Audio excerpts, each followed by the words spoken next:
നമസ്കാരം. ഒരു ഇന്ത്യൻ വംശജയായ കമല ഹാരിസ് അമേരിക്കയുടെ ആദ്യ വനിതാ പ്രസിഡന്റ് ആവാനുള്ള ഓട്ടത്തിൽ വളരെ മുന്നിലെത്തി. വൈകിയാണ് കളത്തിലിറങ്ങിയതെങ്കിലും അതിശക്തമായ പ്രചാരണത്തിലൂടെ അവർ ട്രംപിനെ കടത്തിവെട്ടിയിരിക്കുകയാണ്. അമേരിക്കൻ പ്രസിഡന്റ് തെരഞ്ഞെടുപ്പിൽ ഡെമോക്രാറ്റിക് സ്ഥാനാർത്ഥി കമല ഹാരിസിന് നേരിയ മുൻതൂക്കം പ്രവചിച്ച് സർവേ പുറത്തുവന്നു. ഒടുവിൽ പുറത്തിറങ്ങിയ ABC ഇപ്സോസ് സർവേയിലാണ് കമല ഹാരിസിനും ഡെമോക്രാറ്റുകൾക്കും ആശ്വാസം നൽകുന്ന ഫലം പുറത്തുവന്നത്.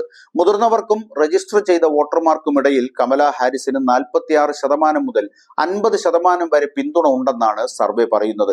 ഈ വിഭാഗത്തിനിടയിൽ കമലയ്ക്ക് ലഭിക്കുന്ന പിന്തുണ 52% വരെ ഉയരുമ്പോൾ ട്രംപിന് വെറും 46% പേരുടെ പിന്തുണ മാത്രമാണ് ലഭിച്ചത്. ഡെമോക്രാറ്റിക് ദേശീയ കൺവെൻഷന് മുൻപ് പുറത്തു വന്ന പോൾ ഫലങ്ങൾക്ക് സമാനമാണ് ഇത്. അന്ന് കമല ഹാരിസിന് 52%വും ട്രംപിന് 46% പേരുടെയും പിന്തുണയാണ് പ്രവചിക്കപ്പെട്ടിരുന്നത്.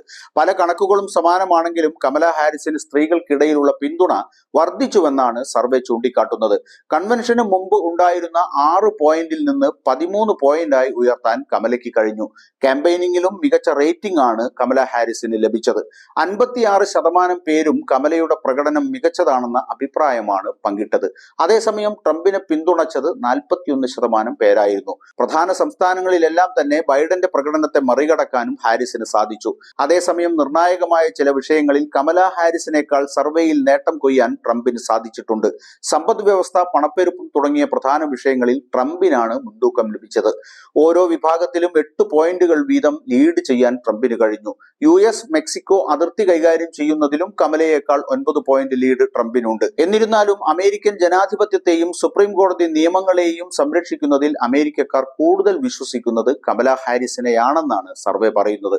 തെരഞ്ഞെടുപ്പ് അടുത്തു വരുന്നതോടെ വർദ്ധിച്ച ആത്മവിശ്വാസത്തിലാണ് കമല ഹാരിസ്. അവർ ചരിത്രം തിരുത്തുമോ എന്ന് കാത്തിരുന്നു കാണാം.